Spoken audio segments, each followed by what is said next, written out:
Here's your NBA news recap for today, Monday, January 26th. It's 2026, and I will be doing this every day during the NBA season. I'm going to give you the latest breaking NBA news and updates throughout the season from trusted sources within the media. I'm also going to be covering all 30 teams here on this channel because many fans just aren't getting quality info for every team in the league. We usually see the same teams covered over and over again. With that said, here's some important NBA news for today. According to Sam Amico from hoopswire.com, the Memphis Grizzlies are still open to trading Ja Morant. We've seen numerous storylines this season indicating that the superstar's tenure in Memphis could be coming to an end. While it remains to be seen which team steps up to acquire Ja Morant via trade before the deadline, teams hoping to buy low may be disappointed this year. Amico notes that Mark Stein has reported that there is internal pressure within the Memphis Grizzlies organization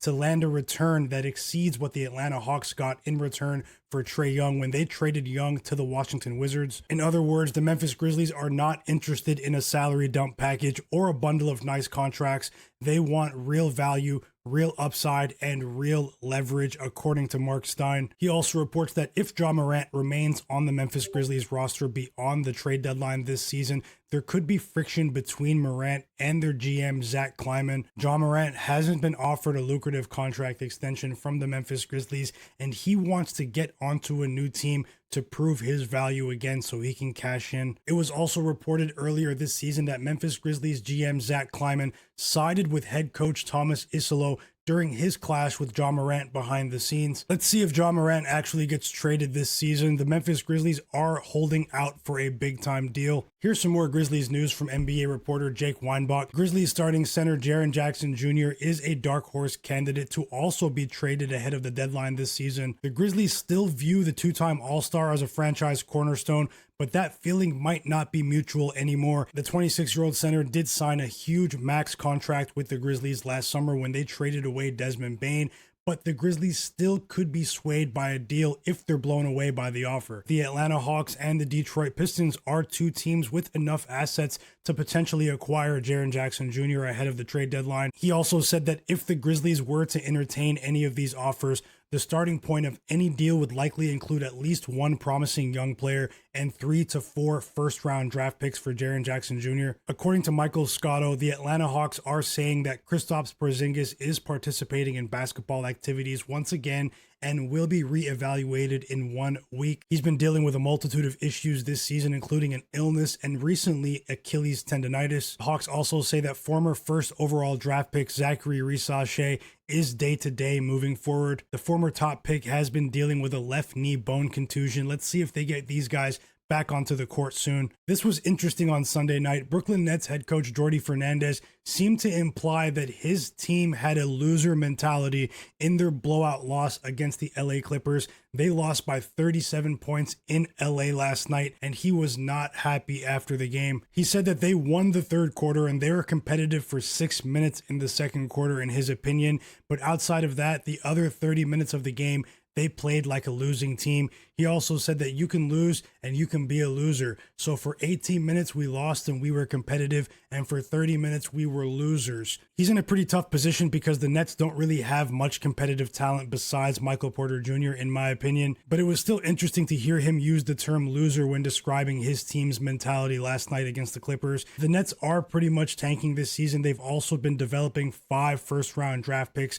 So I'm not sure if he should have the highest expectations, but at the end of the day, every head coach wants to see their team compete, even if they're outmatched in talent. Speaking of that big Clippers blowout win against the Brooklyn Nets on Sunday, John Collins of the Clippers pushed Brooklyn Nets rookie Egor Yeoman after he committed a hard foul on superstar James Harden. Terrence Mann of the Nets came into the picture shortly after that, and he actually pushed John Collins, protecting the Nets rookie. It was an interesting moment in a game that wasn't very interesting beyond that. According to NBA reporter Evan Siddery, the LA Lakers and the Golden State Warriors have conducted brief trade discussions involving Jonathan Kuminga. He said the Lakers appear willing to offer expiring contracts of Gabe Vincent and Maxi Kleber alongside a 2032 second-round draft pick. He also said that the Warriors are not showing any legit interest in LA's assets. I think that's a really underwhelming trade offer from the Lakers if it's true. We all know that Jonathan Kuminga of the Warriors has not been happy under Warriors head coach Steve Kerr this season. I think the Warriors can get a much better deal if they hold out closer to the deadline. After the Detroit Pistons won big against the Sacramento Kings at home last night,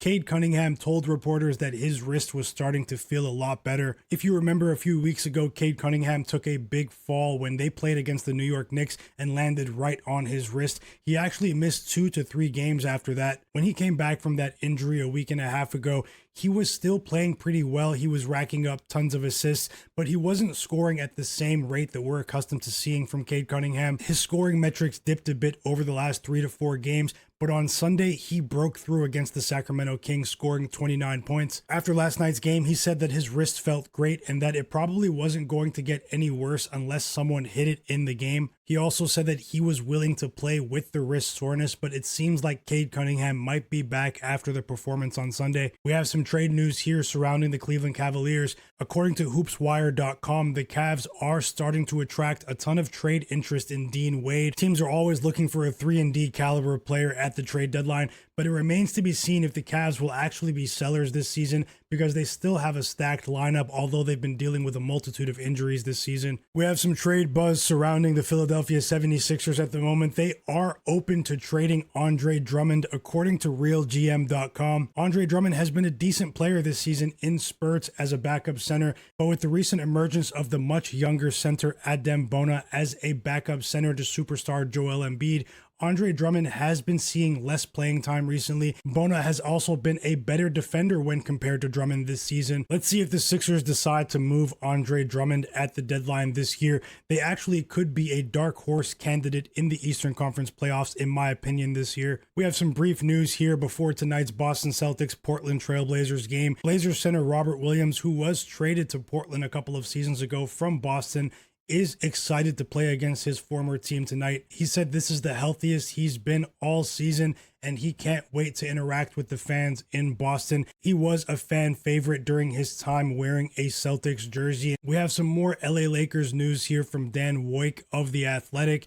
He said that Rui Hachimura is open to coming off of the bench going forward, even though he's a free agent after this season. You don't normally hear these sorts of comments from a pending free agent in the middle of a season, but it shows that Rui Hachimura is committed to the Lakers. That's your NBA news recap for Monday, January 26th.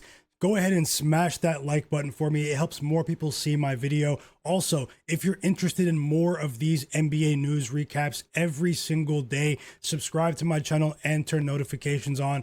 It's Myguyknowsaguy here on my basketball news channel, My Guy Knows Ball. I'll see you next time.